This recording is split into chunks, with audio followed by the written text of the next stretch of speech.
And it's Foodie Friday. Yum! Chef Stephen is sharing his delicious rum and cola glaze for his ham. It's a must-try glaze for the holidays. Let's take a look at how to make it.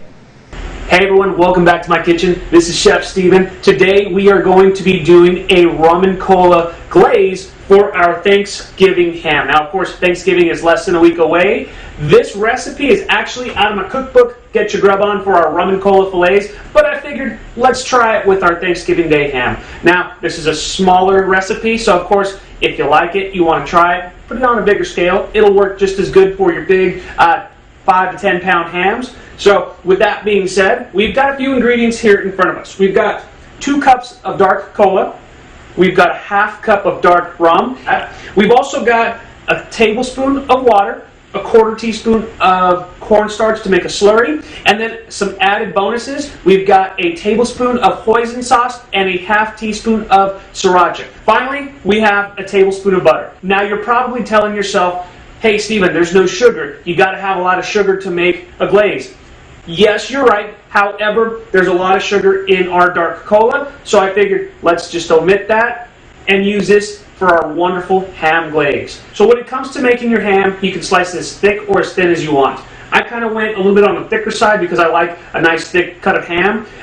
We're going to pop this in the oven at 350 degrees and get it hot while we make our glaze. Alright, the first thing that you want to do is you want to get your pan hot. Now be very careful when you're pouring your rum in there, as it will catch on fire. If it catches on fire and you're not comfortable with it, lower the heat, you'll be fine.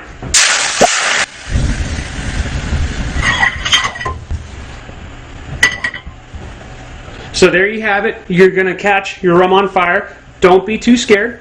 If you are, you can simply turn your burner off and let it turn off on its own. And we're going to cook this all the way down to where it's almost completely evaporated. The reason for that is because you want your alcohol to cook off, but you want that little rum flavor without the rum burn. So if you see, you pretty much cooked everything off. It's time to add our cola to our pan. We're also going to add our sriracha and our hoisin sauce so that way all those flavors can marry together. We're also going to get our cornstarch and a little bit of our water and mix that all together to make a little slurry. You want to make sure that everything is completely mixed together, and we're going to add that to our glaze because it's going to help thicken everything up. Okay, we're getting to the point where our glaze is starting to coat our spoon, so we're going to turn that off, and then we're going to add our butter at the very end. So now we've got a lovely creamy glaze. We'll get our ham out and then we'll glaze that. Get all that delicious flavor from the bottom, and then we're going to pop our ham in for another 10 minutes and go from there.